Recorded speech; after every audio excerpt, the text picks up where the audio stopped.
नमस्कार दोस्तों, आदर्श technical classes Dausa में आपका हार्दिक स्वागत है। कैसे हो दोस्तों? आशा करता हूं सभी ठीक होंगे, सभी मस्त होंगे। आइए दोस्तों, सभी होनार BSPSCL जो स्टूडेंट है उनके लिए आज का जो चैप्टर रहेगा वो रहेगा मेरे दोस्तों थ्री फेज प्रेरण मोटर, थ्री फेज जो इंडक्शन मोटर है वो। और ये बहुत ही अहम चैप्टर होने वाला है दोस्तों। इससे बहुत सारे क्वेश्चन हूबहू देखने को आपको मिलेंगे। यहाँ पे बैच तैयार करेंगे दोस्तों, यहाँ एक एक पॉइंट पढ़ेंगे। और दोस्तों ध्यान रखिएगा, आपने सर्किट ब्रेकर नहीं पढ़ा है, आपने जो कल का चैप्टर नहीं पढ़ा है वो भी पढ़िएगा, ध्यान रखिएगा। लेकिन ये अहम चैप्टर होने वाला है थ्री फेज इंडक्शन मोटर यानी थ्री फेज प्रेरण मोटर दोस्तों। आइए दोस्तों शुरुआत करते हैं बिना समय गवाए। तो शुरू से एंड तक आप बने रहिएगा। और यहाँ पे अभी तक आपने चैनल को प्लीज सब्सक्राइब नहीं किया है तो प्लीज चैनल को सब्सक्राइब करके, और दोस्तों वीडियो को प्लीज आपसे हाथ जोड़ के रिक्वेस्ट है कि आप इस वीडियो को अपने सभी ग्रुप में जरूर शेयर कर दीजिए ताकि और भी देख सके और अपना छोटा सा परिवार थोड़ा सा और बड़ा हो सके। दोस्तों आपकी मेहरबानी से यहाँ पे मैं मेहनत आपको करवा रहा हूँ, मेरा कर्तव्य है मेहनत करवाना आपको। क्यों आप ऐसे नहीं करते? तो आपको मेहनत करवाना मेरी जिम्मेदारी है, केवल मैं आपके लिए संघर्ष कर रहा हूं दोस्तों यहाँ पे।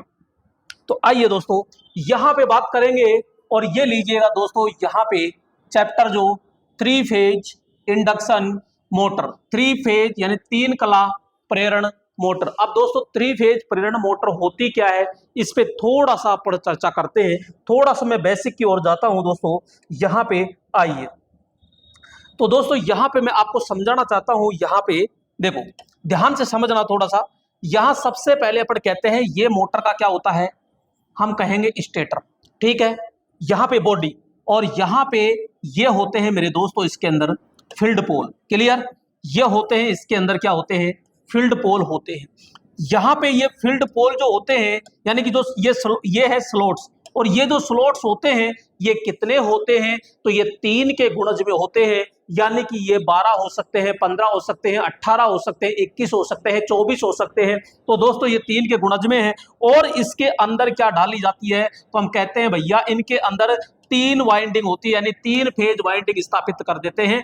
ये थ्री फेज वाइंडिंग दोस्तों स्थापित कर दी। कितने डिग्री पे कर दी, तो हम सीधा सा कहेंगे कि 120 डिग्री पे इसको क्या कर देते हैं, स्थापित कर देते हैं। और स्थापित करने के बाद में इनके कनेक्शन जोड़ के और भैया बाहर निकाल लेते हैं यहाँ पे। और इसको थ्री फेज AC 400 वोल्टेज क्या दे देते हैं दोस्तों, सप्लाई दे देते हैं। तो 415 या 400 वोल्टेज इसको क्या दे देते हैं, AC सप्लाई से जोड़ देते हैं।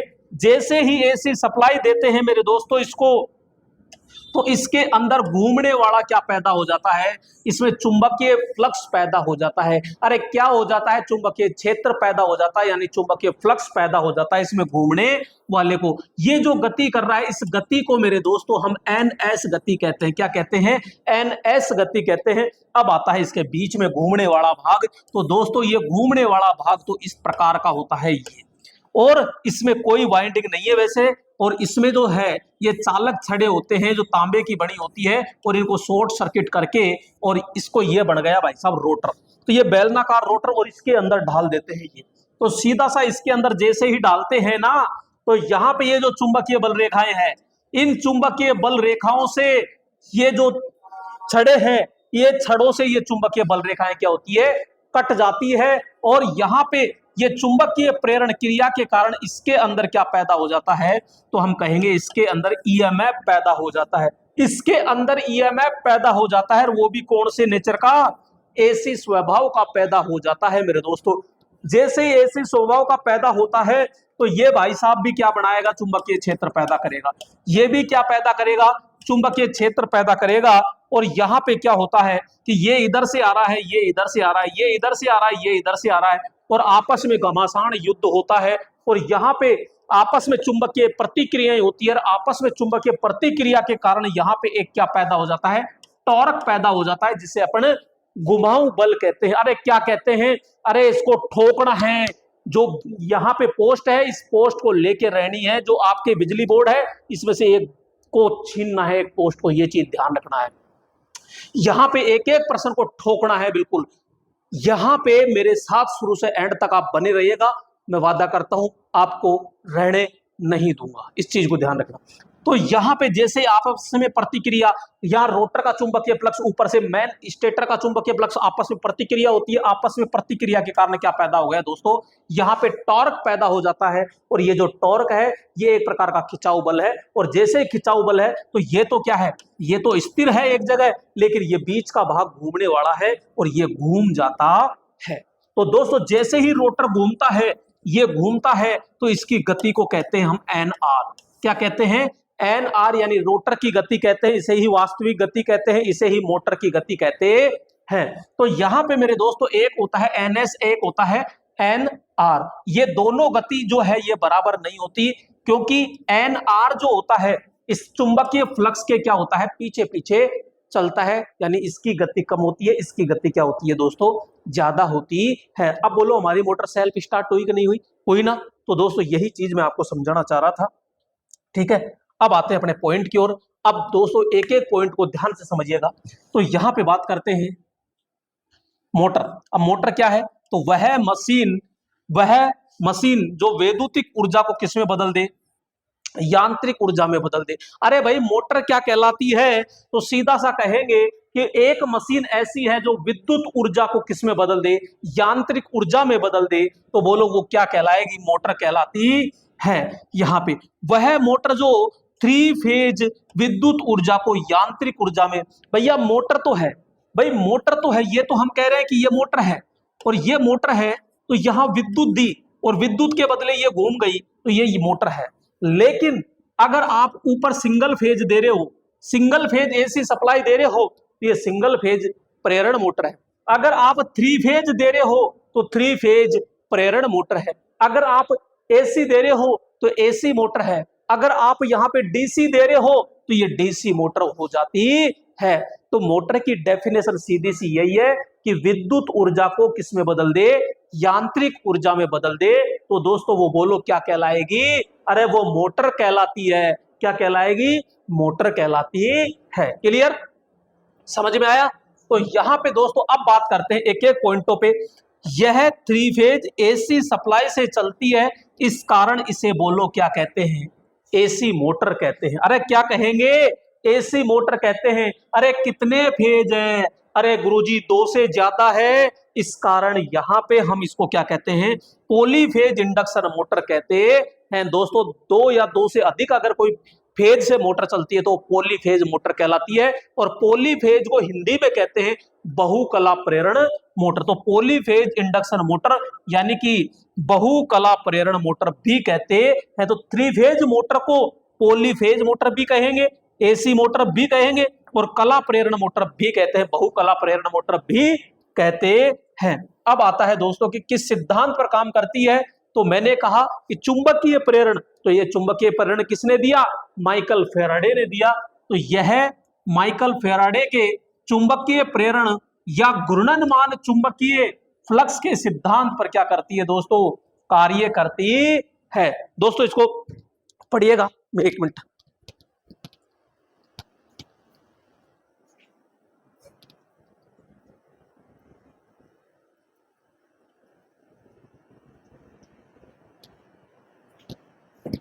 तो यहां पे जो आपके मोटर होती है ये किस सिद्धांत पर काम करती है, तो सीधा सा हम कहते हैं कि भाई माइकल फैराडे के चुंबकीय प्रेरण सिद्धांत पर क्या करेगी दोस्तों, ये कार्य करती है। ठीक है ना, तो आपको बहुत अच्छे से समझ में आ रहा होगा दोस्तों। ठीक है, यह मोटर क्या हुआ यहां पे, यह मोटर निम्न टॉर्क के साथ सेल्फ स्टार्ट होती है। सीधा बोलो पहले तो कि ये मोटर क्या होती है, सेल्फ स्टार्ट होती है, स्वचालित होती है, लेकिन इसमें टॉर्क कम होता है। क्यों, क्योंकि हम इसके रोटर को सप्लाई नहीं देते हैं, केवल इसमें स्टेटर को ही सप्लाई देते हैं। इसलिए डीसी मोटर की अपेक्षा इसमें टॉर्क क्या होता है, कम होता है। तो यहां पे हम सीधा सा कहेंगे निम्न टॉर्क के साथ क्या होती है दोस्तों, सेल्फ स्टार्ट यानी कि स्वचालित होती है। नेक्स्ट यहां पे बात करेंगे 3 फेज प्रेरण मोटर को रोटेटिंग ट्रांसफॉर्मर कहते हैं। भाई साहब क्या कहते हैं, रोटेटिंग ट्रांसफॉर्मर कहते हैं। क्यों कहते हैं, तो दोस्तों इसके कई सारे रीजन हो जाते हैं। रोटेटिंग ट्रांसफार्मर यानी घूर्णनमान परिणामित्र कहते हैं। क्यों कहते हैं? तो देखो यहां पे, देखो यहां पे मैं समझाने की कोशिश करूंगा दोस्तों। यहां पे सॉरी, यहां पे देखिएगा, जैसे कि मैं ये कहूं कि भाई ये ट्रांसफॉर्मर है, क्लियर, ये कोर है और कोर पे हमने क्या लपेट दी? वाइंडिंग। इधर भी ये वाइंडिंग है, जिसको लोड से जोड़ते हैं वो सेकेंडरी वाइंडिंग, और जिसको हम सप्लाई से जोड़ते हैं बोलो प्राइमरी वाइंडिंग। क्लियर ना? फिर आता है ये आपके थ्री फेज प्रेरण मोटर का बॉडी, इसके अंदर ये आपके क्या हो गए? तो यहां पे हमने कहा कि खांचे, इसमें हमने लपेट दी क्या? वाइंडिंग, और इस वाइंडिंग को क्या दे दी?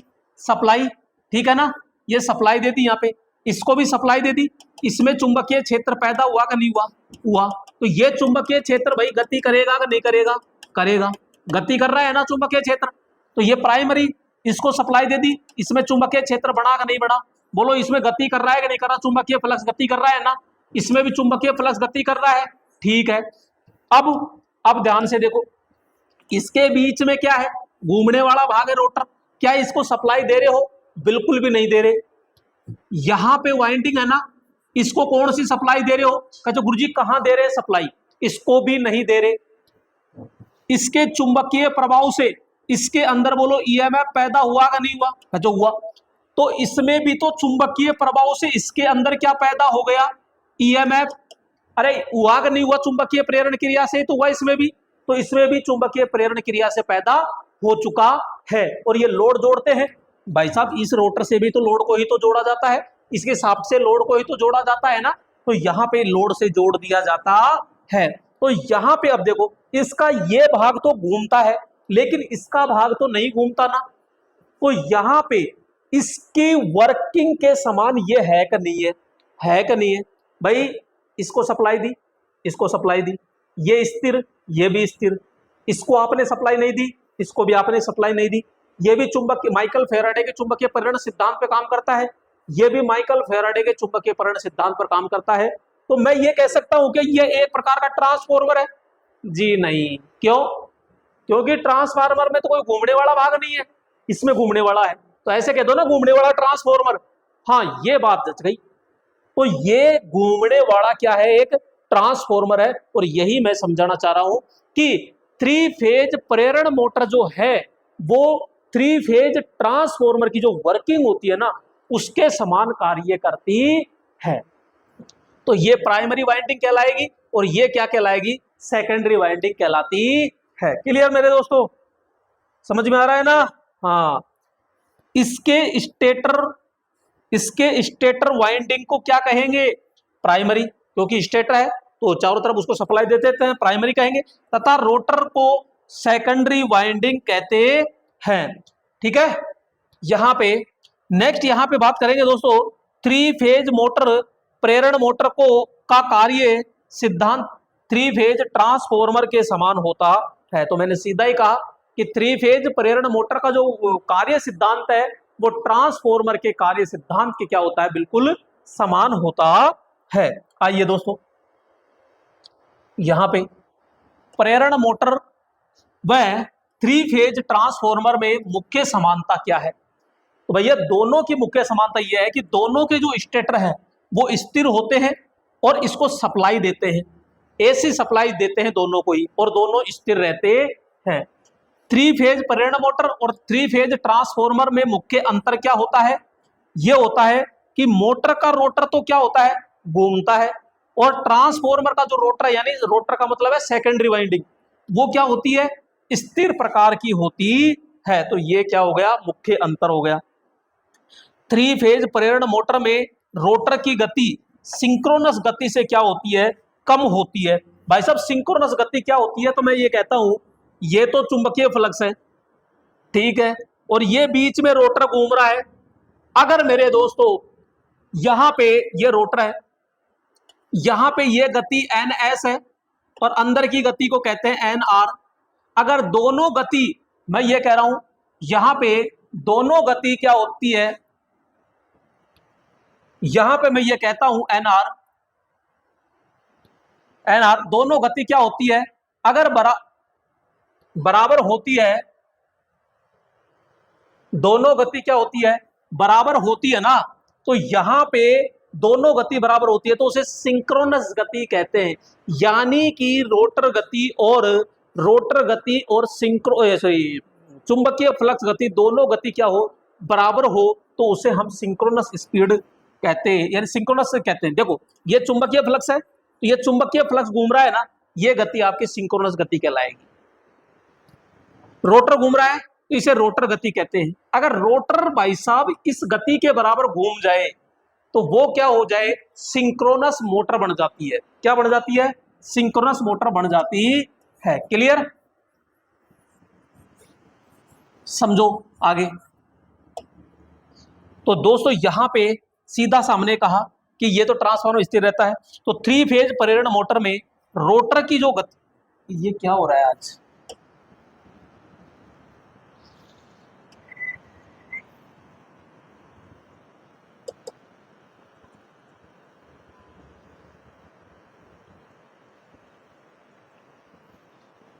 हाँ जी। तो यहां पे दोस्तों हम बात कर रहे हैं, ये देखो कि 3 फेज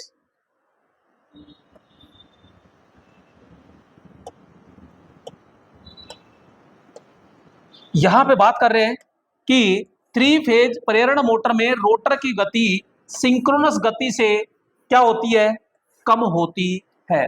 मैं फिर वापस समझा रहा हूं, ये हमारा स्टेटर, इसमें हमारी वाइंडिंग, इसको सप्लाई दी, सप्लाई देते ही इसमें घूमने वाला चुंबकीय फ्लक्स पैदा हो गया, उस गति को कहते हैं सिंक्रोनस गति कहते हैं। फिर आता है बीच में हमारा रोटर, ये रोटर क्या होता है, गति करता है, लेकिन ये इस सिंक्रोनस स्पीड से क्या होती है, कम होती है। यानी अगर ये 1000 आरपीएम चलता है तो ये 950 आरपीएम चलता है। तो हम कहते हैं कि 3 फेज प्रेरण मोटर में रोटर की गति सिंक्रोनस गति से हमेशा क्या होती है, कम होती है। इस कारण इसे एसिंक्रोनस यानी कि अतुल्यकालिक मोटर के नाम से जाना जाता है। 3 फेज मोटर में वाइंडिंग, 3 फेज जो मोटर होती है ना, उसमें कौन सी वाइंडिंग करते हैं, तो मेरे दोस्तों ये इसमें बास्केट वाइंडिंग यानी कि टोकरी कह दो या ढोकली वाइंडिंग प्रकार की अपन करते हैं। दोस्तों ध्यान रखना, ये लोको पायलट नहीं है, यहां पे आपके बिजली बोर्ड है और इसकी मेरिट बनेगी, तो इसकी मेरिट बनेगी तो इसमें एक एक प्रश्न आपका इंपोर्टेंट होगा। तो इसको हड़के में मत लेना, इसको एक एक पॉइंट को तरीके से पढ़ना है, और मैं आपको एक एक पॉइंट तरीके से पढ़ा रहा हूं दोस्तों, केवल आपके खातिर में। क्यों, क्योंकि आप लोगों का जो ये जो है प्यार प्रेम इतना खींच लाया ताकि मैं इस चीज को पढ़ाने लगा। मैं ऑब्जेक्टिव करा रहा था, लेकिन आपने बहुत ज्यादा रिक्वेस्ट करी कि नहीं सर हमारे लिए ये कीजिएगा, तो मैं आपके लिए तत्पर हूं। बस अब छोटा सा कार्य आपका यही है कि कैसे भी करके इस आपके छोटे से प्यारे से गुरुजी को इस पूरे भारत के अंदर लोगों के बीच में आपको पेश करना है, लोगों को ये सूचित करना है कि ये भी कोई सर है, ये टेक्निकल पढ़ाते हैं, बस इतना सा मुझे उजागर कर दीजिए बस। ठीक है दोस्तों, तो यहां पे आपसे सीधा सा पूछेगा कि 3 फेज मोटर के अंदर बोलो कौन सी वाइंडिंग प्रयोग करते हैं, तो बास्केट वाइंडिंग हम 3 फेज इंडक्शन मोटर के अंदर प्रयोग करते हैं, क्योंकि आपके वाइंडिंग का टॉपिक भी बहुत अच्छे से दे रखा है और उसको मैं बहुत तरीके से पढ़ाऊंगा ये पढ़ाने के बाद। मशीन कंप्लीट हो जाने तो पहले, है ना। आगे चलते हैं दोस्तों, और यहां पे आगे चलते हैं तो ये देखिएगा, अब देखो कार्य प्रणाली, वैसे मैंने पूरी कार्य प्रणाली पढ़ा दी आपको। कार्य प्रणाली में क्या है, 3 फेज मोटर के स्टेटर को 3 फेज एसी सप्लाई से जोड़ते हैं, ठीक है। जोड़ यानी संयोजित करने पर स्टेटर वाइंडिंग में क्या पैदा हो जाता है, घूमने वाला चुंबकीय फ्लक्स पैदा हो जाता है, उत्पन्न होता है, जो इंडक्शन क्रिया के कारण रोटर में चुंबकीय फ्लक्स उत्पन्न कर देता है। लेकिन रोटर का फ्लक्स लेंज नियम के अनुसार स्टेटर फ्लक्स का क्या करता है, विरोध करता है, जिससे दोनों की आपसी प्रतिक्रिया, दोनों की आपसी लड़ाई होती है, और उस लड़ाई के कारण बोलो क्या पैदा हो जाता है, टॉर्क उत्पन्न हो जाता है, और मोटर हमारी क्या वो सॉरी रोटर क्या हो जाता है, घूम जाता है। बस यही है। नेक्स्ट दोस्तों यहां पे आगे चलते हैं, 3 फेज प्रेरण मोटर। 3 फेज प्रेरण मोटर की घूर्णन दिशा बदलने के लिए किन्हीं दो फेज आपस में बदल दिए जाते हैं तो दिशा बदल जाती है। मेरे दोस्तों ध्यान से समझ लेना, यहां मैं कह रहा हूं कि भैया ये 3 फेज है, आर वाई बी, ठीक है, और यहां मेरी मोटर ये है और ये ऐसे प्रजेंट में जुड़े हुए हैं, और ये सपोज करते हैं कि ये इस दिशा में घूम रही है और मैं कह रहा हूं कि मैं तो ऐसे घुमाना चाहता हूं। तो आपको कुछ नहीं करना, यहां पे आर से छेड़ाछाड़ी मत करो आप कुछ भी, और इस तार को तो इसके जोड़ दो, इस तार को इसके जोड़ दो, तो आपस में कोई से भी 2 फेज आपस में बदल दीजिए। 3 फेज मोटर की घूर्णन दिशा सीधी घूमती हुई उल्टी घूम जाएगी, उल्टी घूमती हुई सीधी घूम जाएगी, यानी दिशा बदल जाएगी। दोस्तों ये इतना सा काम कर देना बस। 3 फेज मोटर का पावर फैक्टर बोलो क्या होता है, 0.8 पश्चगामी होता है, पश्चगामी याद रखना। जहां भी प्रेरण शब्द आ जाए 99% क्या ठोक देना, पश्चगामी यानी कि लेगिंग ठोक देना बस। 3 फेज या 2 फेज में चुंबकीय फ्लक्स का विभव उत्पन्न होता है तो वह फेरासिस का सिद्धांत कहलाता है। दोस्तों 3 फेज या 2 फेज में चुंबकीय फ्लक्स का जो विभव, चुंबकीय फ्लक्स से जो विभव उत्पन्न होता है वो है ना। अब यहां पे अपन पढ़ते हैं दोस्तों भाग। तो यहाँ पे मोटर के भाग सबसे पहले आता है बॉडी यानी योक। तो यहाँ पे कल भी अपन ने पढ़ लिया था, यह मशीन का बाहरी आवरण होता है। बड़ी मशीन जो होती है वो कास्ट आयरन यानी डलवा इस्पात की होगी, छोटी मशीनें होती है वो कास्ट आयरन यानी डलवा लोहे की होती है। बैटर होता है ये।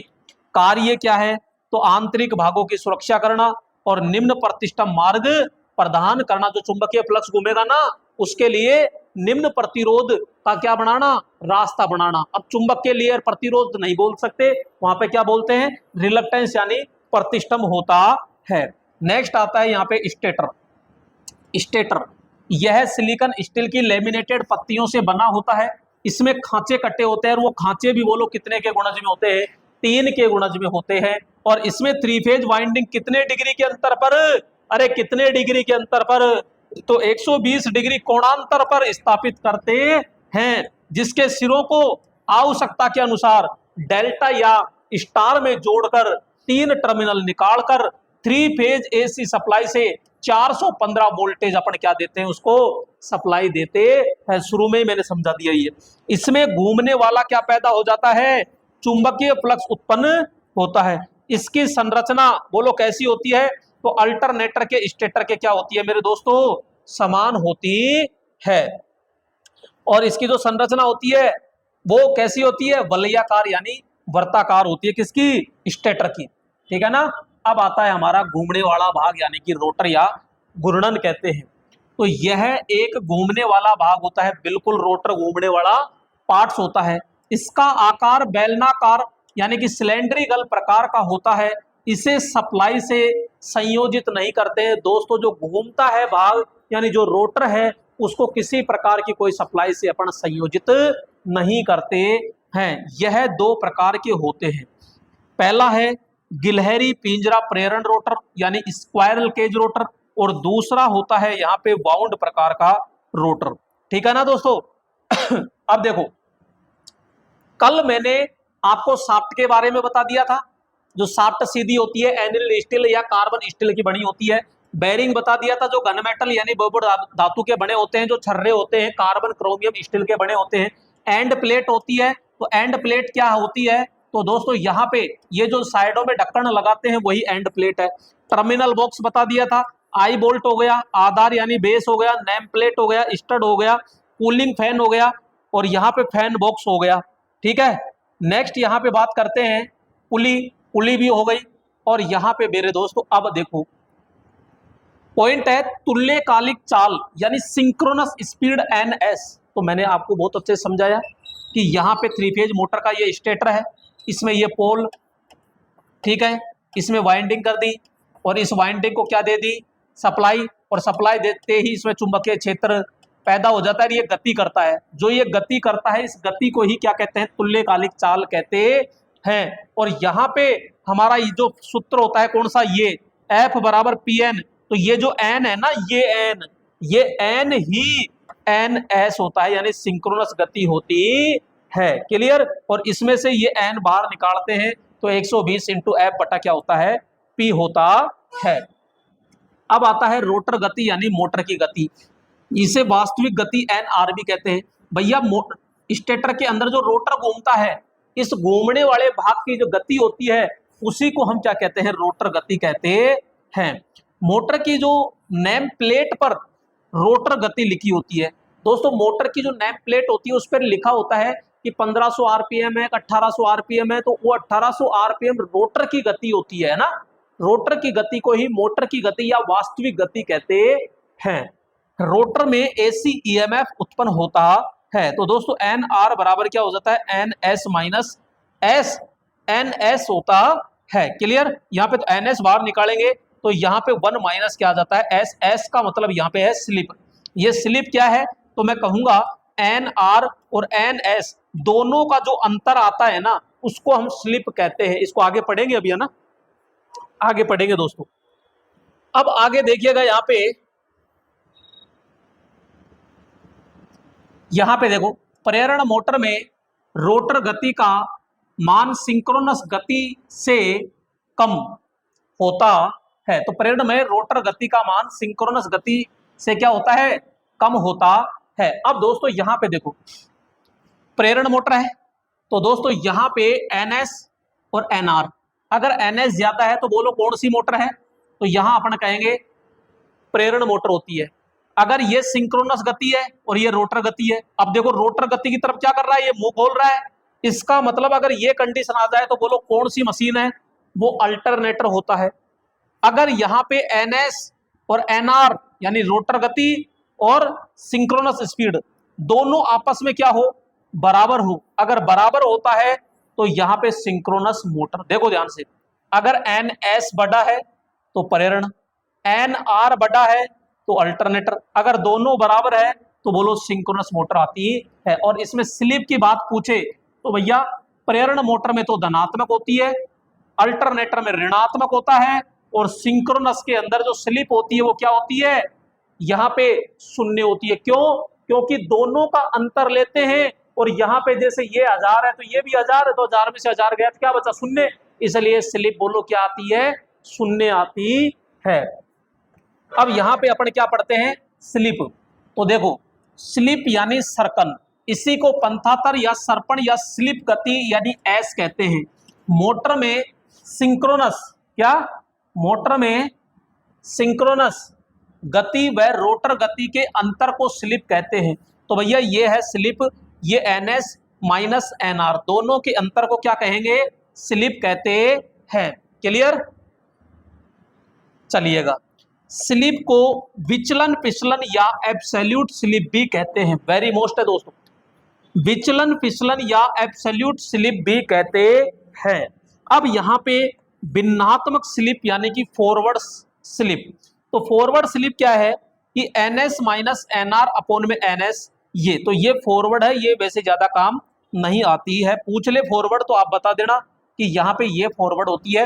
एनएस में एनएस का भाग दिया तो एक, माइनस की जगह माइनस, और ये इसके साथ नीचे रहता है तो ये ऐसे आ गया, तो 1 माइनस एन आर बटा एनएस होता है। तो ये फॉरवर्ड स्लिप कहलाती है। जब भी आपसे स्लिप पूछेगा इसका मतलब होता है वो प्रतिशत स्लिप होता है, तो ये प्रतिशत स्लिप है।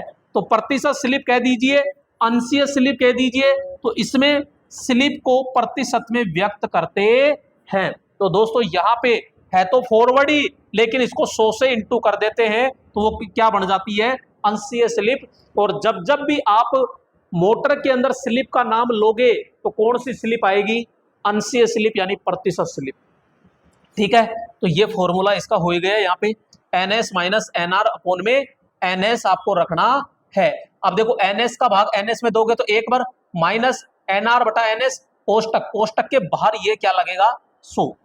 एक होता है बैकवर्ड स्लिप, इसमें रोटर गति सिंक्रोनस गति के विपरीत होती है, तो माइनस की जगह क्या आ जाएगा, प्लस आ जाएगा केवल, और कुछ नहीं है। आगे चलो, रोटर प्रतिरोध तथा रोटर प्रतिघात का अनुपात भी क्या कहलाती है दोस्तों, स्लिप कहलाती है। अब ये इंपॉर्टेंट चीजें देखो भाई,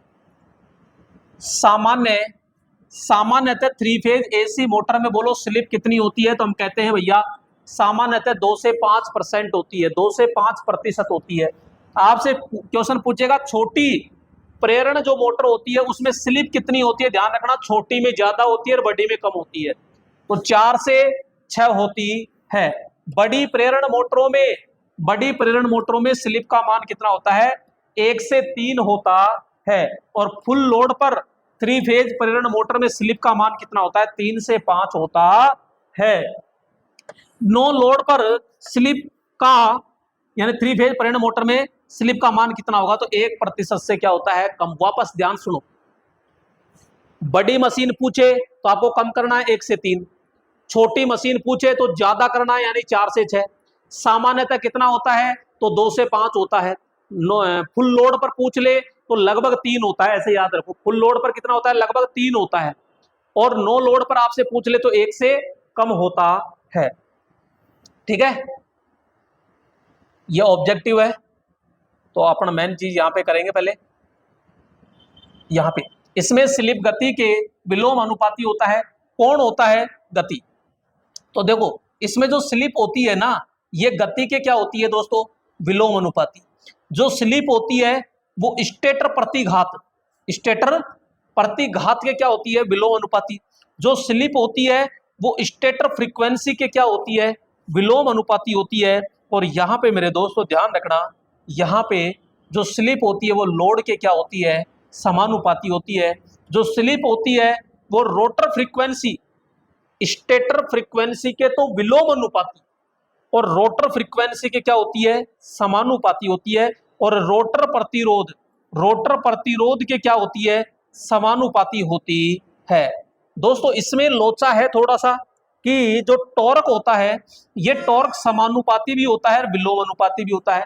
अगर निम्न लोड क्षमता के लिए पूछे तो समानुपाती और उच्च लोड क्षमता पर पूछे तो विलोम अनुपाती बताना है। आगे बात करते हैं, यहाँ पे 3 फेज प्रेरण मोटर की प्राइमरी अवस्था कह दो, स्टार्टिंग अवस्था कह दो, अवरुद्ध अवस्था कह दो, स्थिर अवस्था कह दो, निश्चल अवस्था कह दीजिए, स्टैंड अवस्था कह दीजिए, विराम अवस्था कह दीजिए, अचर अवस्था कह दीजिए। तो दोस्तों यहाँ पे अर्थ एक ही निकल रहा है, बोलने में अलग अलग है। प्रारंभिक अवस्था, स्टार्टिंग अवस्था, अवरुद्ध अवस्था, रुकी हुई अवस्था, स्टॉप अवस्था कह दीजिए, विराम अवस्था कह दीजिए। उस समय स्लिप का मान मेरे दोस्तों कितना होगा रे, अरे कितना होगा, 1 होता है। और 1 को ही बोलो क्या कहते हैं, 100% कहते हैं। क्या कहते हैं, 100% कहते हैं। अब रोटर फ्रीक्वेंसी आती है। तो दोस्तों रोटर फ्रीक्वेंसी किसे कहते हैं, मोटर में प्रतिशत स्लिप तथा स्टेटर आवृत्ति का गुणनफल मान ही क्या कहलाएगा, रोटर आवृत्ति कहलाती है। दोस्तों सीधा सा है कि यहाँ तो है स्टेटर फ्रीक्वेंसी यानी प्रतिशत स्लिप और यहाँ पे क्या आ जाएगा सीधा, तो हम कहेंगे स्टेटर फ्रीक्वेंसी। क्या आ जाएगा, हाँ स्टेटर फ्रीक्वेंसी तो आएगा। ये गलत लिख रखा है, नहीं अच्छा रोटर आवृत्ति है ना, हाँ सही तो है। तो स्टेटर आवृत्ति का गुणनफल, तो यहाँ पे ये लिख रखा है। ये जो स्लिप है ना, ये स्लिप, ये दोस्तों प्रतिशत स्लिप है ना, और ये स्टेटर आवृत्ति हो गई। इन दोनों का गुणनफल ही क्या कहलाएगा, रोटर आवृत्ति कहलाती है। इंपोर्टेंट है। मोटर की प्रारंभिक अवस्था में रोटर आवृत्ति का मान स्टेटर आवृत्ति के क्या होता है, बराबर। मैं ये कहना चाह रहा हूं, ये आपका रोटर है, ये अभी चालू नहीं है, घूम नहीं रहा, यानी प्रारंभिक अवस्था में है ये। और जब प्रारंभिक अवस्था में है तो दोस्तों यहाँ 50 हर्ट्ज है तो यहाँ भी 50 हर्ट्ज होती है। तो प्रारंभिक अवस्था में रोटर जो आवृत्ति होती है वो स्टेटर आवृत्ति के बिल्कुल क्या होती है, बराबर होती है। लेकिन जैसे ही रोटर धीरे धीरे घूमने लगता है ना, तो घूमने के साथ साथ ये जो इसकी जो आवृत्ति है ये धीरे धीरे घट जाती है और पूर्ण लोड पर इसकी जो आवृत्ति होती है मात्र 2 हर्ट्ज हो जाती है। नेक्स्ट आगे बात करते हैं, यहाँ पे ये देखिएगा, मोटर की प्रारंभिक अवस्था में रोटर नहीं घूमता है। मोटर की प्रारंभिक अवस्था में रोटर बिल्कुल भी नहीं घूमता है। मोटर की रनिंग अवस्था यानी फुल लोड पर रोटर आवृत्ति बहुत निम्न हो जाती है, तो लगभग कितनी हो जाती है, 2 हर्ट्ज हो जाती है। 3 फेज मोटर की प्रारंभिक अवस्था में, ये इंपोर्टेंट रहने वाला है। क्या कह रहा है ये, मोटर की प्रारंभिक अवस्था में क्या क्या होता है वो सुनो। मोटर की प्रारंभिक अवस्था में गति बोलो कितने, तो हम कहेंगे साहब वो घूम ही नहीं, अभी तो प्रारंभिक अवस्था है तो गति शून्य होगी। उस समय बोलो स्लिप कितनी होगी, तो 1 या 100% कह दो। रोटर आवृत्ति बोलो तो हम कहेंगे स्टेटर आवृत्ति के बराबर। अरे टॉर्क कितना होगा, तो टॉर्क शून्य है क्योंकि घूमा ही नहीं अभी, ठीक है ना। तो ये चीज है दोस्तों। यहां पे बात करते हैं 3 फेज मोटर की अवस्थाएं। तो दोस्तों 3 अवस्थाएं होती है। एक होता है मोटरिंग अवस्था, एक होती है जनरेटिंग अवस्था, एक होती है यहाँ पे ब्रेकिंग अवस्था। मोटरिंग अवस्था, जनरेटिंग अवस्था और ब्रेकिंग अवस्था। तो दोस्तों यहां सीधा सा याद रखो कि इसमें इसमें मोटरिंग अवस्था में स्लिप का जो मान होता है वो 1 से कम होता है। क्या होता है, 1 से कम। जनरेटिंग अवस्था में क्या होता है, ऋणात्मक होता है। और यहां ब्रेकिंग अवस्था में क्या होता है, धनात्मक होता है। अभी इतना याद रखो क्योंकि बीच में आपको मैं अंदर नहीं लेके जाऊंगा अभी। तो मोटरिंग अवस्था में इकाई से कम होता है, जनरेटिंग अवस्था में ऋणात्मक होता है और ब्रेकिंग अवस्था में क्या होता है, धनात्मक होता है। तो ये ध्यान रखना, ठीक है। ये न्यूमेरिकल है तो इसको छोड़ो अभी। अब दोस्तों यहां पे ये देखो 3 फेज मोटर में बलागुण यानी कि टॉर्क। तो टॉर्क एक प्रकार का घुमाऊ बल होता है। तो दोस्तों यहां पे अपन कहते हैं T बराबर F इंटू क्या होता है, R होता है। और इसका जो मात्रक होता है वो न्यूटन मीटर होता है, प्रतीक क्या होता है, T होता है। एक सूत्र होता है BHP बराबर 2 पाई NT अपोन में 60 इंटू 746। तो यहां से दोस्तों ये टॉर्क निकाल सकते हैं। ये जैसे टॉर्क निकालते हैं तो 2 पाई N कहां जाएगा, नीचे, और ये सारा ऊपर आ जाता है ऊपर। तो BHP इंटू 60 इंटू 746 बटा 2 पाई N होता है। N क्या है, ये घूर्णन गति होती है। क्लियर। अब दोस्तों यहाँ पे अपन ये देखते हैं कि जो 3 फेज जो मोटर होती है ना, 3 फेज जो प्रेरण मोटर होती है, 3 फेज प्रेरण मोटर में ध्यान रखना जो मोटर की जो क्षमता होती है वो टॉर्क के क्या होती है, समानुपाती। जो गति होती है, यहाँ पे ध्यान रखना, यहाँ पे जो गति होती है, ये जो गति है, ये गति इसके क्या है, विलोम अनुपाती। Very very most double star कि जो टॉर्क होता है वो सप्लाई वोल्टेज के वर्ग के क्या होता है, समानुपाती होता है। क्या होता है, सप्लाई वोल्टेज के वर्ग के समानुपाती होता है। जो टॉर्क होता है वो रोटर प्रतिरोध के क्या होता है, समानुपाती। तो रोटर का प्रतिरोध बढ़ेगा तो टॉर्क भी बढ़ेगा, रोटर का प्रतिरोध बढ़ेगा तो टॉर्क भी बढ़ता है।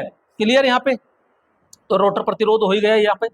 यहाँ पे नेक्स्ट बात करते हैं, यहाँ पे फ्रीक्वेंसी है, ये रोटर आवृत्ति, सॉरी ये तो स्टेटर फ्रीक्वेंसी होगी। यहाँ पे बात करते हैं, ये टॉर्क जो होता है, इसको यहाँ लिख दिया। जो टॉर्क होता है, जो टॉर्क होता है ये रोटर आवृत्ति के क्या होता है, बिल्कुल समानुपाती होता है। ठीक है, आगे चलते हैं। अब दोस्तों यहाँ पे ये जो शब्द है ना, इनको ध्यान से समझना। प्लैंगिंग परिपथ। अब ये प्लैंगिंग परिपथ क्या है, तो मोटर को जिस परिपथ पर सीधी तथा विपरीत दोनों दिशाओं में चलाया जाता है प्लैंगिंग परिपथ कहलाता है। अरे सीधी सी भाषा में छाछ करने की मोटर होती है, उसको आप जिस परिपथ पर दाएं भी घुमाते हो और बाएं भी घुमाते हो, अरे सीधी भी घुमाते हो और उल्टी भी चलाते हो, अरे चलाते हो नहीं चलाते हो, तो जिस परिपथ पर सीधी और उल्टी आप दिशा में चलाते हो उसी को अपन क्या कहते हैं, अरे प्लैंगिंग परिपथ के नाम से जाना जाता है। अरे बोलो समझ में आ रहा है कि नहीं आ रहा है। दोस्तों दिल दिमाग सब कुछ खोल के बैठना है, ये चीज ध्यान रखिएगा क्योंकि एक एक पॉइंट आपको बिठाना है। स्पीड थोड़ी सी ज्यादा रहेगी, ये ध्यान रखना, क्योंकि एक तरीके से भाई बूस्टर बूस्टर रिवीजन बैच है एक तरह का ये, तो इसमें पूरा मैटर समावेश करना है, ज्यादा से ज्यादा अपन को यहाँ पे पढ़ना है। नेक्स्ट है चुंबकीय लॉकिंग कह दीजिए, इसे कॉगिंग कह दीजिए। यहाँ पे क्वेश्चन पूछेगा चुंबकीय लॉकिंग का दूसरा नाम क्या है, तो दोस्तों इसको कॉगिंग भी कहते हैं और ये टीथ लॉकिंग भी कहलाता है। तो इसमें क्या होता है, यहाँ पे ये स्टेटर होता है और ये रोटर होता है, तो इसके पोल और इसके पोल, इसके पोल इसके पोल आपस में चुंबकीय लोक के द्वारा जकड़ जाते हैं और हमारी जो रोटर है वो घूमता नहीं है, मोटर घूमती नहीं है। तो मोटर के स्टेटर तथा रोटर पोल की संरचना समान होने के कारण दोनों के मध्य चुंबकीय आकर्षण बल उत्पन्न हो जाता है। जिससे मोटर प्रारंभ नहीं होती है और लॉकिंग या कॉगिंग कहलाता है। तो ये दोष होता है दोस्तों जो लॉकिंग या कॉगिंग कहलाता है। अब क्या किया जाए तो निवारण, तो निवारण में यही है कि इसके रोटर पोल की संरचना यानी रोटर पोल की जो संख्या है ना वो स्टेटर पोल से क्या होनी चाहिए, हमेशा कम होनी चाहिए। और कितनी कम, तो बस एक कम होनी चाहिए। 11 हो सकती है, 17 हो सकती है, 23 हो सकती है, 29 हो सकती है आदि। रोटर जो छड़ें होती है, रोटर छड़ों को तिरछा करके भी इस दोष को कम किया जा सकता है। अगला आता है दोस्तों, यहाँ पे एक शब्द और है और ये शब्द क्या है, तो यहाँ पे अपन कहेंगे क्राउलिंग। क्या होता है ये क्राउलिंग, और क्राउलिंग को अपन क्या कहते हैं, एक शब्द है रगड़, रिंगण, विसर्पण। तो ये ध्यान रखना दोस्तों, क्राउलिंग क्या होता है, तो क्राउलिंग सीधा सा ऐसे समझो, मोटर चल रही है और मोटर की जो भी गति है वो घट करके उसकी 1/7 हो जाए, कुल गति का कितना हो जाए 1/7 रह जाए, उसी को हम क्या कहते हैं क्राउलिंग। और ये क्राउलिंग किसके कारण होता है, ये हार्मोनिक्स के कारण होता है ये। और हार्मोनिक्स के भी क्या विषम गुणज, क्योंकि इसमें एक अंदर टॉर्क पैदा हो जाता है, तो ये टॉर्क विपरीत टॉर्क यानी कि जो अपना मेन टॉर्क होता है ना उसके विपरीत विरोध करता है। विरोध करेगा तो सीधी बात है हमारी गति तो कम होगी। तो प्रेरण मोटर अपनी पूर्ण गति के केवल 1/7 भाग पर चलती है तो वह क्राउलिंग कहलाती है। कितने भाग पर चले, 1/7 भाग पर चलती है तो उसी को हम क्या कहते हैं क्राउलिंग कहते हैं। मोटर में जो क्राउलिंग है वो किसके कारण होगा, हार्मोनिक्स के विषम गुणज के कारण होती है। स्टेटर के खांचों के में असमान वायु गैप के कारण प्रतिष्ठम यानी रिलक्टेंस गुण से हार्मोनिक्स यानी विरूपण अनुकंपा उत्पन्न हो जाते हैं, जिससे रोटर के विपरीत एक टॉर्क उत्पन्न होता है भाई साहब, और वो क्या करता है गति को कम कर देता है। क्लियर, बात करते हैं यहाँ पे अगला पॉइंट है इंचिंग। क्या इंचिंग, और इसी को कहते हैं जॉगिंग। इंचिंग का दूसरा नाम जॉगिंग और जॉगिंग का दूसरा नाम क्या होता है, इंचिंग होता है। अरे नाम क्या है, जॉगिंग। धीरे धीरे जॉगिंग करते हैं कि नहीं करते, बस यही है। यानी मशीन को यानी मोटर को जिस परिपथ पर धीरे धीरे चलाया जाता है वही परिपथ क्या कहलाएगा, इंचिंग यानी जॉगिंग कहलाता है। तो दोस्तों यहाँ पे आराम से समझते हैं कि मोटर की रिवाइंडिंग करने के बाद प्रयोग लेने से पूर्व जिस परिपथ पर मोटर को धीरे धीरे चलाया जाता है, तो सीधा याद रखो मोटर पर जिस परिपथ पर धीरे धीरे चलाया जाता है उसी को हम जॉगिंग कहते हैं। 3 फेज प्रेरण मोटर की सिंगल फेजिंग अवस्था क्या होती है, अरे ये तो आराम से समझ जाओगे भाई साहब। क्या 3 फेज प्रेरण मोटर की रनिंग अवस्था में एक फेज ऑफ हो जाता है, मोटर उसी दिशा में निम्न गति के साथ सिंगल फेज की तरह क्या करती रहती है, चलती रहती है, तो उसे सिंगल फेजिंग स्थिति कहते। मोटर है 3 फेज की, अचानक मोटर चल रही है और चलती हुई मोटर में अचानक में एक फेज गायब हो गया, एक फेज बंद हो गया, तो मोटर उसी दिशा में चलती रहेगी, लेकिन वो किसके समान चलेगी, सिंगल फेज के समान चलेगी। इस दोष से बचने के लिए परिपथ के श्रेणी क्रम में प्रीवेटर सुरक्षा युक्ति हम प्रयोग करते हैं। और यहाँ पे मशीन में उत्पन्न चुंबकीय फ्लक्स को 2 भागों में फेरासी सिद्धांत के अनुसार क्या दिया जाता है, बांट दिया जाता है। नेक्स्ट, 3 फेज मोटर में वायु अंतराल अधिक होने पर भैया क्या होती है, हानियां होती है। इसका मतलब वायु अंतराल अधिक नहीं होना चाहिए, वायु अंतराल तो क्या होना चाहिए, कम होना चाहिए। तो स्टेटर व रोटर के मध्य वायु गैप अंतराल होता है यानी कम होता है भाई, इसमें तो कम होना चाहिए। अब ये कह रहा है कि अधिक होने पर हानि, अधिक होने पर हानि क्या होगा, टॉर्क का मान घट जाता है। क्यों, क्योंकि भाई इसमें होता क्या है इस तरह, तो ये गैप अगर ज्यादा है ना, ये गैप ज्यादा है तो यहाँ प्रतिष्ठंभ यानी रिलक्टेंस गुण उत्पन्न हो जाता है, तो वो एक टॉर्क का क्या करता है, विरोध करता है, इसलिए यहाँ पे टॉर्क क्या हो जाता है, घट जाता है। चुंबकशीलता कम हो जाएगी, पावर फैक्टर घट जाएगा, चुंबकीय धारा बढ़ जाती है, दक्षता घट जाती है, जीवन काल भी कम हो जाएगा। ये क्या हुआ रे, जीवन काल कम हो जाएगा, चुंबकीय प्रेरण कम हो जाता है। क्लियर, यहाँ पे दोस्तों जो 3 फेज मोटर होती है ना, उसमें 3 फेज मोटर के टर्मिनल पूछ ले तो भैया U1 V1 और W1, U1 V1 W1 motor के टर्मिनल है ये तो। और लाइन के टर्मिनल पूछ ले तो L1 L2 L3। और दोस्तों मोटर के जो फेज होते हैं, फेज क्रम टर्मिनल, वो RYB होते हैं। समझ में आया? अरे समझ में आया क्या? जी हाँ गुरुजी आ गया। आगे चलो। अब यहां पे देखो ये और भी इंपॉर्टेंट है। 3 फेज मोटर में पूर्ण लोड पर धारा जो होती है, अगर आपको पूर्ण लोड धारा निकालनी है तो जितनी भी HP की मोटर हो उसको 1.5 से इंटू कर देना बस। आपसे कहेगा 3 फेज 10 HP की मोटर है तो कितनी धारा लेगी, 150 गुणा कर दो 15। 20 HP की 3 फेज मोटर है, कितनी धारा लेगी, तो भाई 1.5 से इंटू कर दो 30 एम्पियर आ जाएगा। लेकिन आपसे पूछ रहा है फ्यूजिंग धारा, यानी 3 फेज मोटर है उसके लिए फ्यूज लगाएंगे, तो फ्यूज कितनी रेटिंग का लेके आए, तो भैया जो भी HP है ना उसको 2.5 से इंटू कर दो। 10 HP की मोटर है तो उसके लिए जो फ्यूज लगेगा ना वो 25 एम्पियर का लगेगा। कितने? 25 एम्पियर का। सिंगल फेज की कोई भी मोटर है, अगर उसकी लोड धारा आपको निकालनी है तो 7 से इंटू कर दो। 1 HP की मोटर 7 एम्पियर लेगी लगभग, ठीक है ना। 1.5 HP की मोटर है तो कितना हो गया, 3.5 और 10 यानी लगभग 10 यानी 11 एम्पियर के समथिंग लेगी। इस तरह ध्यान रखो। DC मोटर में पूर्ण लोड पर धारा, तो भाई ये 2.5 के बराबर लेता है, यानी जो फ्यूज रेटिंग होती है उसी के समान होता है। क्लियर? आगे चलो। यहां पे अब आता है 3 फेज मोटर के प्रकार। तो दोस्तों रोटर के आधार पे पढ़ेंगे, जिसमें पहला जो आता है वेरी वेरी मोस्ट है, और मोस्ट क्या है, गिलहरी पिंजरा प्रेरण मोटर। गिलहरी पिंजरा प्रेरण मोटर, इसी को कहते हैं स्क्वायरल केज इंडक्शन मोटर। अब इसमें होता क्या है, इसमें कुछ नहीं होता, ये शाफ्ट होती है, इस पे 2 रिंग लगाई जाती है और यहां पे मेरे दोस्तों छड़े लगा देते हैं ऐसे तिरछी। और ये जो छड़े लगा देते हैं तो इसकी संरचना क्या है, पिंजरे के समान बन गई, इसीलिए नाम क्या दे दिया इसका, गिलहरी पिंजरा प्रेरण मोटर। इस मोटर के रोटर के संरचना गिलहरी पिंजरे के समान होती है, इसलिए इसे गिलहरी पिंजरा प्रेरण मोटर के नाम से जाना जाता है। क्लियर? आगे चलो।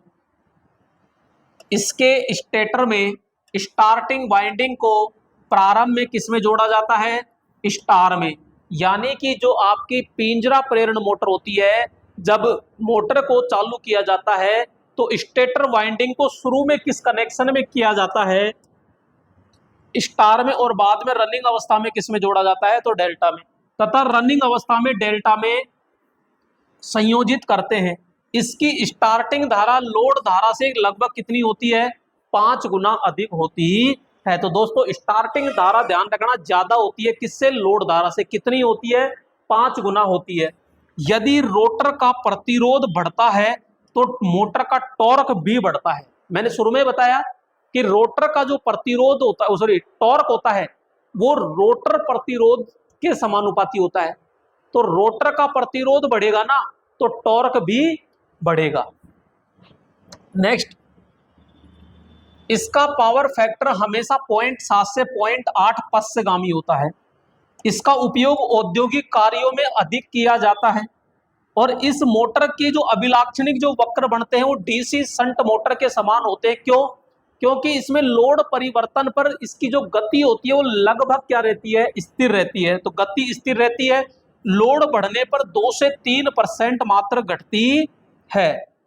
अब यहां पे बात करते हैं, इस मोटर में रोटर 2 प्रकार के होते हैं। भाई रोटर कितने प्रकार के होंगे, 2 प्रकार के। पहला होता है सिंगल केज रोटर, ये रोटर है ना, सिंगल केज रोटर यानी इकहरी पिंजरा रोटर। तो दोस्तों ये है हमारा रोटर। यहां पे जो छड़े लगाई जाती है, ये छड़े दोस्तों तांबे की लगाई जाती है। किसकी लगाई जाती है, तांबे की। और यह है रिंग, जिसे वलय या छल्ला भी कहते हैं। इसमें रोटर शॉर्ट सर्किट तांबे की छड़ों से बना होता है। इसका स्टार्टिंग टॉर्क निम्न होता है। इसका उपयोग कम लोड के लिए किया जाता है, जैसे ग्राइंडर हो गया, लेथ मशीन। लेथ मशीन को ही हम क्या कहते हैं, खराद मशीन कहते हैं दोस्तों। लेथ मशीन को ही क्या कहते हैं? खराद मशीन है। पंप, मोटर आदि पर कार्य करता है। क्लियर? यहां पे आइए आगे चलते हैं। इसको शून्य लोड पर चलाया जाता है। तो दोस्तों यहां पे जो प्रतिरोध होता है वो क्या होगा? निम्न होता है। प्रतिघात उच्च होता है। इंडक्टेंस क्या होगा इसमें? तो हम कहेंगे भैया इसमें इंडक्टेंस उच्च होता है। यदि रनिंग अवस्था में रोटर से एक दो छड़ें हटा दी जाए तो दोस्तों इसकी गति क्या हो जाती है? कम हो जाती है। अरे क्या हो जाएगी? कम हो जाती है। क्यों हो जाती है कम? है तो बताइएगा।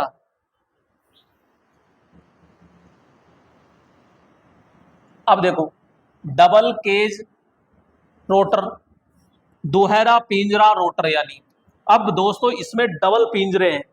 डबल पिंजरे हैं, एक अंदर का, एक तो जैसे इस तरफ ये बाहर का पिंजरा, ये अंदर का पिंजरा, ये अंदर का पिंजरा, ये हो गया। इसकी आवश्यकता क्यों पड़ी?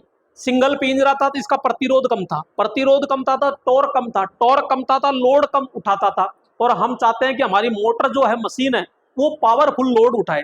तो भैया पावरफुल लोड तब उठाएगी जब टॉर्क ज्यादा होगा। अब टॉर्क कब बढ़ेगा? जब प्रतिरोध हो। तो भाई इसके पास तो प्रतिरोध ही नहीं है, तो हम क्या कर रहे हैं? एक और पिंजरा बना लिया।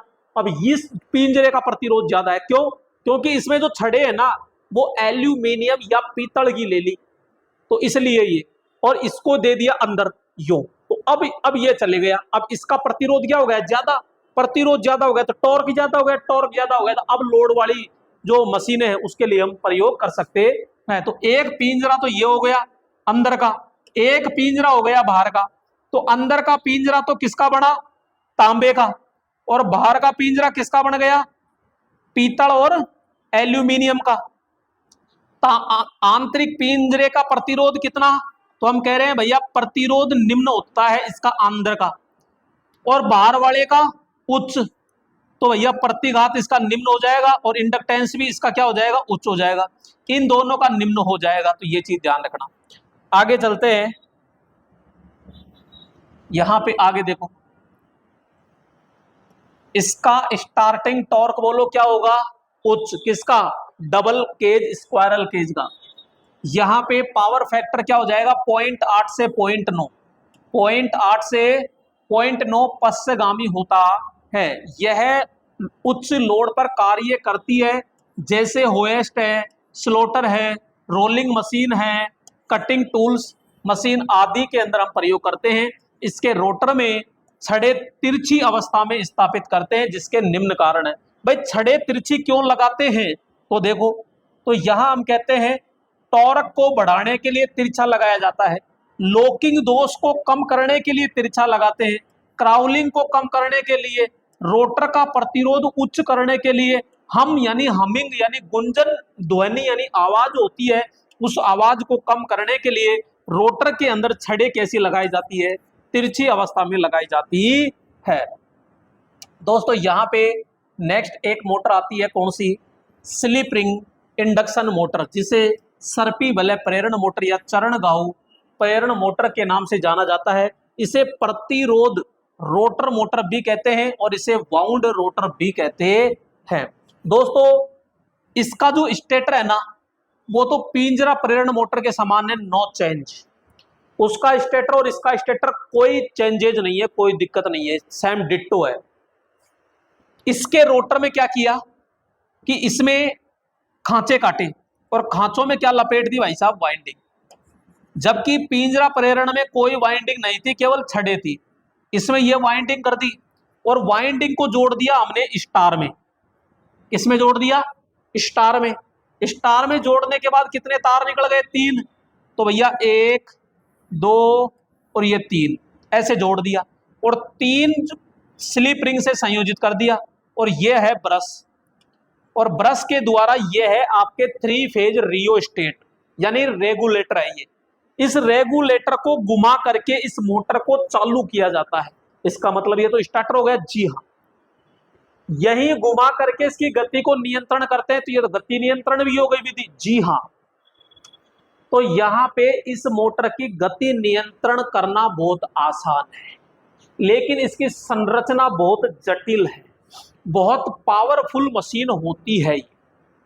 तो यहां पे अपन कहेंगे कि रोटर प्रतिरोध स्टार्टर जो होता है वो स्लिप रिंग मोटर के लिए ही बनाया जाता है। क्लियर दोस्तों, ये स्टार में है और ये जो डेल्टा में अपन इसका कनेक्शन करते हैं। तो ये है आपकी क्या, slip ring motor.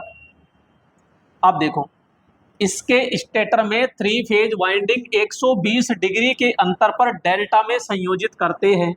AC 3 phase AC supply से जोड़ते हैं और एसी सप्लाई कितनी होती है, 415 वोल्ट। इसके रोटर में खांचे कट्टे होते हैं जिसमें 3 फेज वाइंडिंग 120 डिग्री के अंतर पर स्टार में संयोजित करते हैं।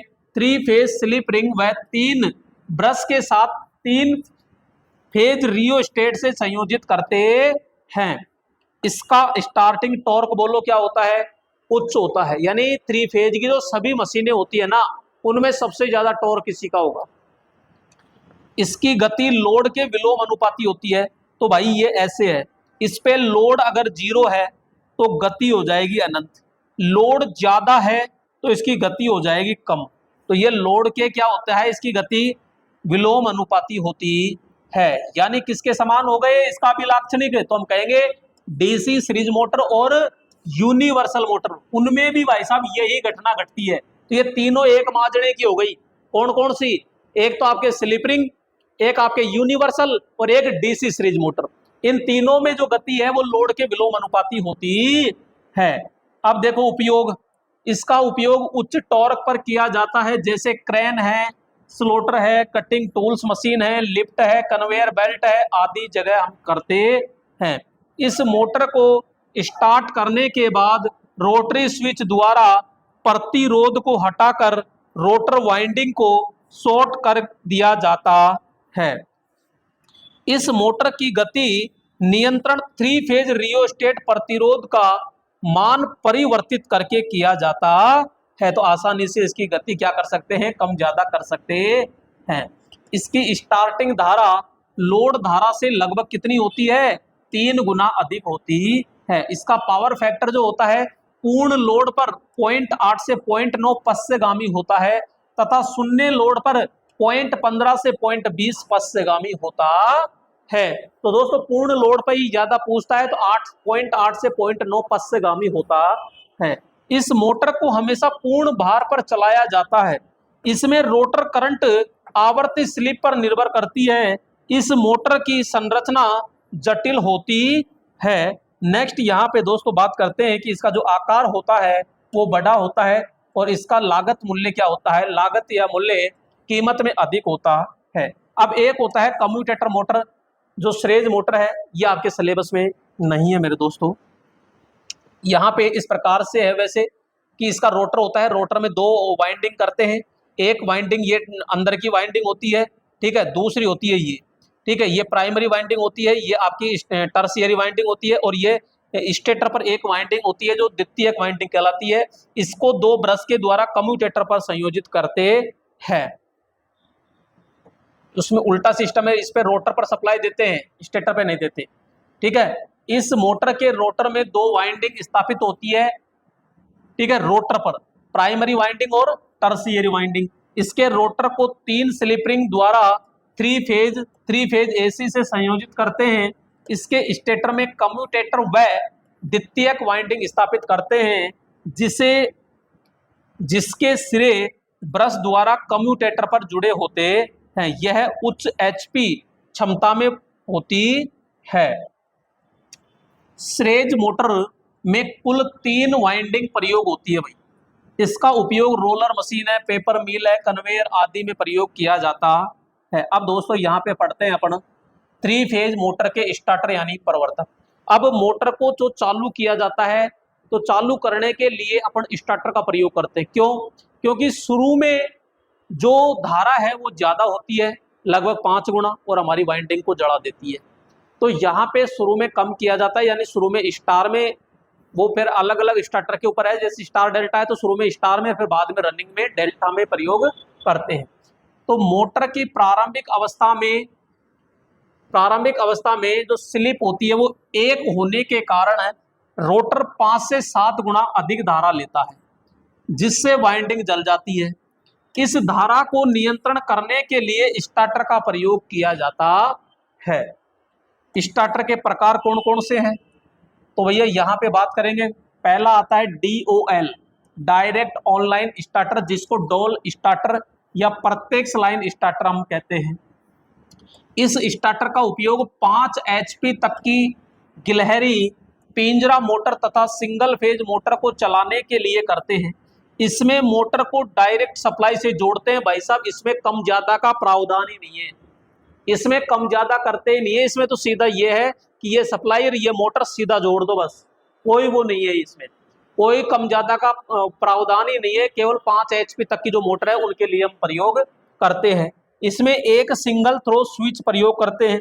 इसमें उपकरण प्रारंभ में अधिक धारा लेते हैं, जिससे वोल्टेज ड्रॉप क्या हो जाती है, अधिक हो जाती है। अब बात करते हैं दोस्तों यहाँ पे star delta starter. Star delta starter के अंदर जो भाग होते हैं, एक तो होती है जैसे बॉडी, इसके अंदर यहाँ पे एक होता है एमीटर, एक होता है वोल्टमीटर। इसमें कॉन्टैक्टर होते हैं 3, एक होता है मेन कॉन्टैक्टर, एक होता है डेल्टा कॉन्टैक्टर, एक होता है स्टार्ट कॉन्टैक्टर। तो स्टार वाला तो केवल स्टार्ट करके दूर हो जाता है, फिर यहाँ पे मेन कॉन्टैक्टर से चलती रहती है। एक होती है OLC यानी ओवरलोड क्वाइल, एक होती है नो वोल्ट क्वाइल जिसे NVC या होल्डिंग क्वाइल कहते हैं। टाइमर डिले रिले होता है। यहाँ पे पुश बटन की बात करते हैं तो पुश टू ऑन यानी हरा होता है, और पुश टू ऑफ यानी लाल बटन से अपन क्या करते हैं, बंद। इसमें इंडिकेटर होता है, MCB भी हम प्रयोग करते हैं, miniature circuit breaker, terminal plate होती है, और हैंडल हम प्रयोग करते हैं। सॉरी, हैंडल इसमें नहीं होता है, हैंडल कहाँ होता है इसमें, लेकिन ये नहीं कह सकते जैसे आपके हस्तचालित होता है तो उसमें हैंडल हम क्या करते हैं, प्रयोग करते हैं दोस्तों, ठीक है। यहाँ पे अब जो आपके स्टार डेल्टा जो स्टार्टर होता है वो कितनी HP तक की मशीनों को मोटर को चलाएगा, 5 HP से 20 HP तक। 20 HP से भाई DOL स्टार्टर है वो तो 5, और स्टार डेल्टा स्टार्टर है वो 5 से 20 HP तक को चलाएगा, ठीक है।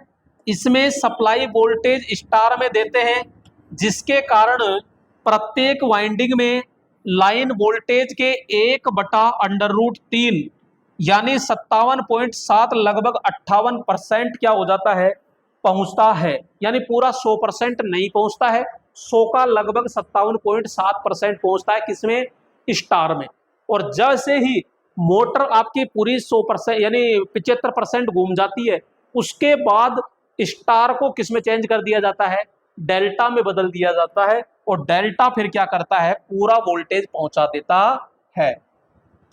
मोटर 75% गति प्राप्त करते ही स्टार्टर के डेल्टा में बदल दिया जाता है।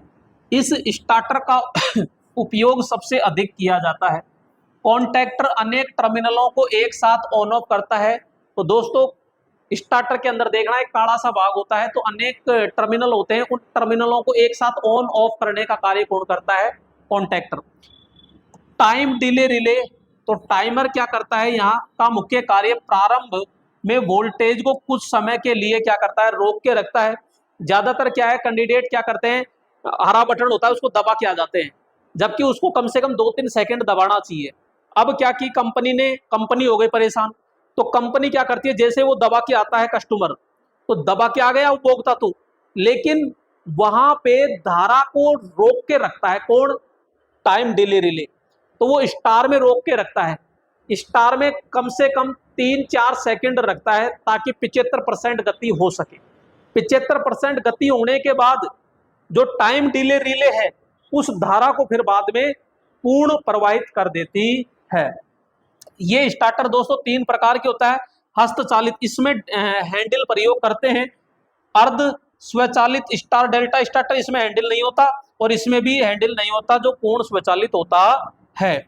नेक्स्ट यहाँ पे बात करते हैं स्वचालित स्टार्टर में 9 टर्मिनल प्रयोग करते हैं यानी होते हैं, जिसमें 3 तो सप्लाई के होते हैं और 6 कॉन्टैक्टर के होते हैं। यहाँ पे बात करते हैं दोस्तों ऑटो ट्रांसफॉर्मर स्टार्टर। इसका उपयोग 20 एचपी से 25 एचपी तक की क्षमता की मोटरों को चलाने के लिए किया जाता है।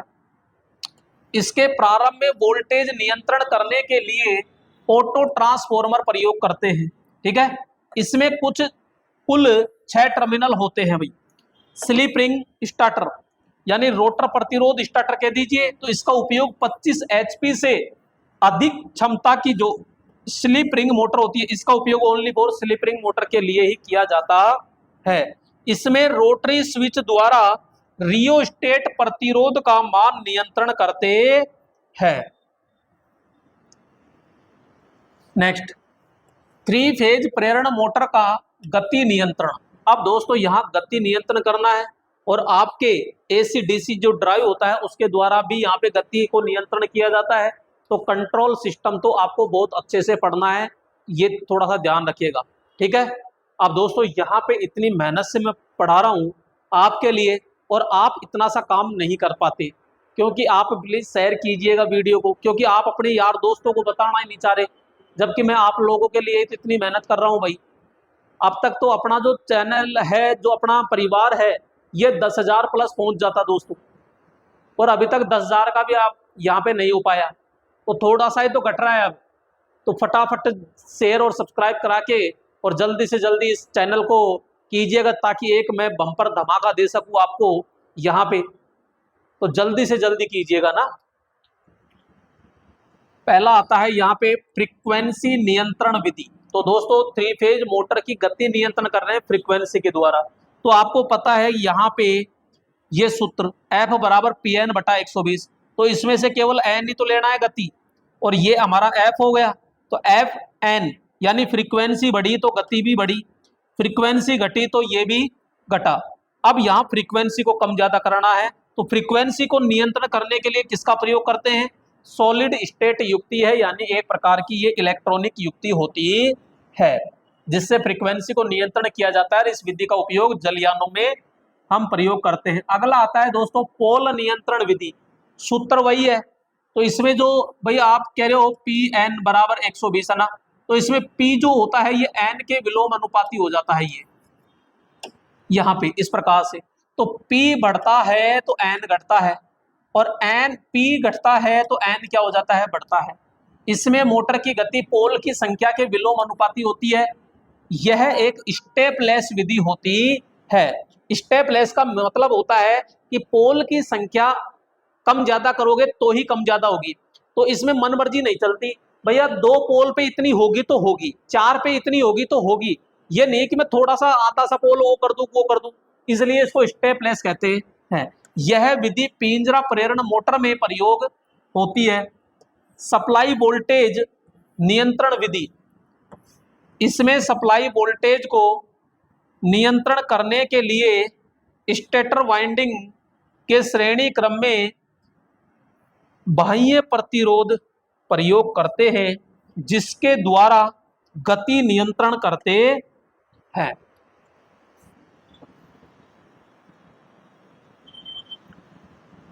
इस विधि में शक्ति खर्च अधिक होती है, इसका उपयोग कम करते हैं। यह विधि पिंजरा प्रेरण मोटर में प्रयोग की जाती है। दोस्तों अगली विधि आती है यहाँ पे स्लिप रिंग गति नियंत्रण।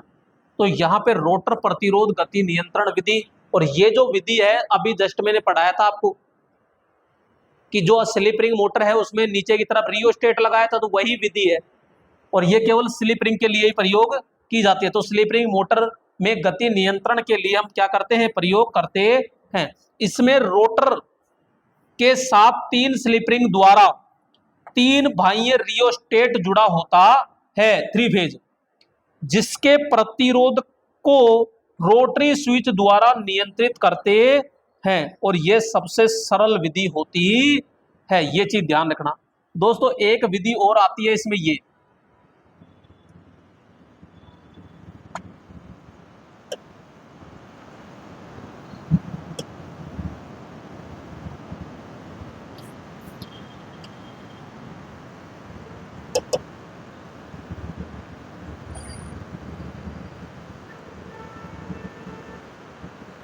यहां पे ये जो विधि है ना, ये तो दोस्तों ये भी एक 3 फेज प्रेरण मोटर की विधि है। तो कैस्केड गति नियंत्रण, यहाँ पे कैस्केड गति नियंत्रण विधि है जिसे सोपानी चाल नियंत्रण कहते हैं। इसमें 2 मोटर होती है और दोनों स्लिप रिंग होती है। तो इसकी स्लिप रिंग से तो यहाँ सप्लाई पहुंचाई जाती है यहाँ, और इसमें तो सप्लाई देते ही देते हैं इस प्रकार से। और यहाँ इसकी स्लिप रिंग से ये 3 फेज रियोस्टेट होता है, तो यहाँ से कंट्रोल करके और हम प्रयोग करते हैं। यह विधि केवल स्लिप रिंग मोटर में प्रयोग होती है। इसमें 2 मोटरों के फील्ड पोल यांत्रिक रूप से जुड़कर गति को नियंत्रण करते हैं।